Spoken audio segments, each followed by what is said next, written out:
Puji Tuhan, shalom untuk kita semua. Kita bersyukur hari ini Tuhan baik, Tuhan luar biasa. Tuhan masih memberikan kesehatan, kekuatan, kesempatan dalam hidup kita.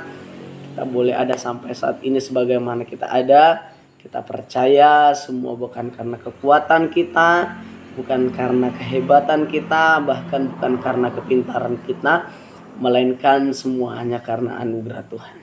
Teman-teman yang dikasih oleh Tuhan, saya memperhatikan perkembangan berita di sosial media yang berkaitan tentang penolakan gereja atau penolak pembangunan gereja di Cilegon. Nah, saya akan memberikan beberapa tanggapan berkaitan tentang masalah ini atau hal ini. Yang pertama, saya akan mengajak kita untuk mengetahui atau mengerti sebagaimana identitas kita sebagai orang percaya.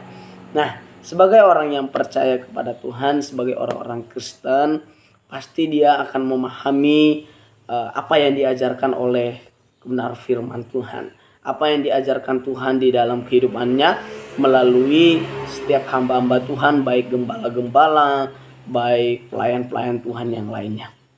Nah, teman-teman yang dikasih oleh Tuhan, berkaitan tentang penolakan pembangunan gereja di Cilegon ini, ketika kita menyadari bahwa kita adalah orang Kristen, bahwa kita adalah orang yang percaya kepada Tuhan, maka kita akan memiliki respon atau memiliki tanggapan, memiliki pola pikir yang positif. Kenapa?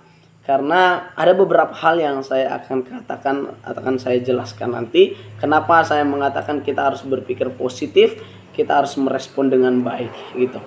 Yang pertama, kita menuju kepada teladan utama kita sebagai orang Kristen, sebagai orang yang percaya kepada Tuhan. Teladan kita yang pertama atau yang utama itu Yesus Kristus. Nah, teman-teman yang dikasih oleh Tuhan, berkaitan tentang yang namanya penolakan. Penolakan ini bukan hanya terjadi pada saat ini. Nah, ternyata penolakan ini sudah terjadi pada masa Tuhan Yesus.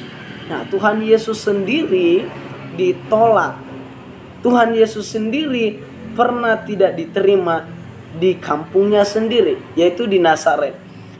Terdapat di dalam Markus 6 ayat yang pertama sampai yang ke-6 kalau tidak salah. Di situ berbicara tentang bagaimana Yesus ditolak di kampungnya sendiri, di tempat kelahirannya sendiri. Jadi tidak asing bagi kita ketika kita mengalami penolakan dari dunia ini. Kemudian kita beralih kepada teladan rasul-rasul ya. Yang pertama Rasul Paulus ya, Rasul Paulus.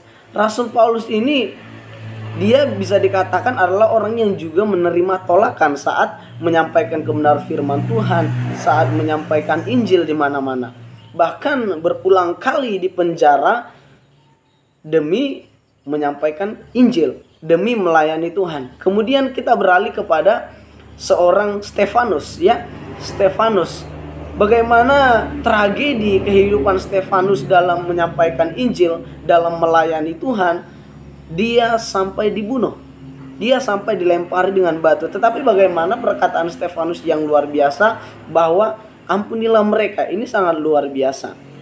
Nah, berkaitan tentang penolakan gereja HKBP atau pembangunan gereja HKBP yang ada di Cilegon, ini berarti sudah tidak asing lagi di telinga atau di pikiran orang yang percaya kepada Tuhan. Karena apa? Karena sedangkan Yesus sendiri, teladan utama kita, pernah ditolak di dunia ini. Kemudian seorang hamba-hamba Tuhan, rasul, pelayan-pelayan Tuhan juga pernah ditolak di dunia ini. Nah, teman-teman yang dikasih oleh Tuhan, firman Tuhan juga jelas mengatakan bahwa kewargaan kita adalah kewargaan surga. Dunia ini adalah tempat kita sementara. Akan ada masanya, akan ada waktunya kita akan berpaling. Kita akan berpindah dari dunia ini kepada kewargaan kita sesungguhnya, yaitu surga. Jadi sebagai orang yang percaya kepada Tuhan, sebagai orang Kristen, ketika kita mendengar berita tentang penolakan pembangunan gereja di Cilegon ini, kita sudah tidak asing lagi.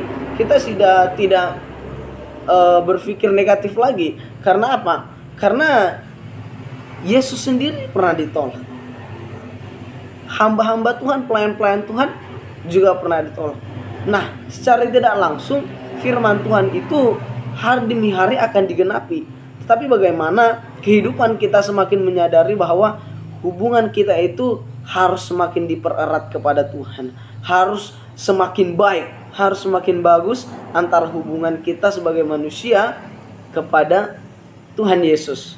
Jadi teman-teman, tanggapan saya kepada masalah ini atau kejadian penolakan pembangunan gereja di Cilegon ini ya sudah tidak asing, sudah tidak lain di dalam pikiran. Karena apa? Karena Tuhan kita sendiri aja, Yesus kita yang kita sembah pernah ditolak. Seorang hamba-hamba Tuhan aja, pelayan Tuhan, rasul-rasul pernah ditolak, bahkan dianiaya. Ini pembangunan gereja sudah ditolak. Kita berpikir ya, sedangkan Tuhan kita pernah ditolak, apalagi hanya pembangunan gereja.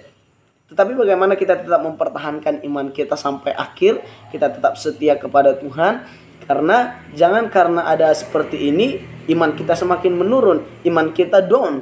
Bukan, jangan. Tapi bagaimana ketika ada tantangan, ketika ada pergumulan dalam kita melayani Tuhan, kita semakin maju, kita semakin menaikkan iman kita, menaikkan level iman kita, semakin teguh di dalam iman kita, iman percaya kita kepada Tuhan. Dari pergumulan, dari tantangan yang kita hadapi, kita akan mengetahui bahwa apakah iman kita semakin naik, apakah iman kita semakin menurun. Dan ketika kita menyerah bahwa iman kita akan kelihatan menurun, tetapi ketika kita tetap berjuang, kita akan tetap berusaha, maka dari situ kita mengetahui iman kita naik di hadapan Tuhan. Jadi teman-teman yang dikasih oleh Tuhan, tanggapan saya terhadap kejadian penolakan pembangunan gereja di Cilegon ini adalah suatu yang tidak asing, suatu yang tidak aneh lagi, karena firman Tuhan mengatakan kita juga akan ditolak, karena sedangkan Tuhan kita aja ditolak. Tuhan kita yang kita sembah ditolak, apalagi kita anak-anaknya. Jadi tetap respon positif, tetap berpikiran ya beginilah firman Tuhan akan digenapi di dalam kehidupan kita hari-hari. Jadi tetap melakukan sesuatu aktivitas yang jangan pernah menyakiti hati orang. Kita harus tetap mengasihi Tuhan, mengasihi sesama. Karena itu adalah perintah Tuhan. Jadi apapun yang terjadi, mari tetap mengasihi antara sesama. Terlebih kita tetap mengasihi Tuhan. Terima kasih. Tuhan Yesus memberkati. Shalom.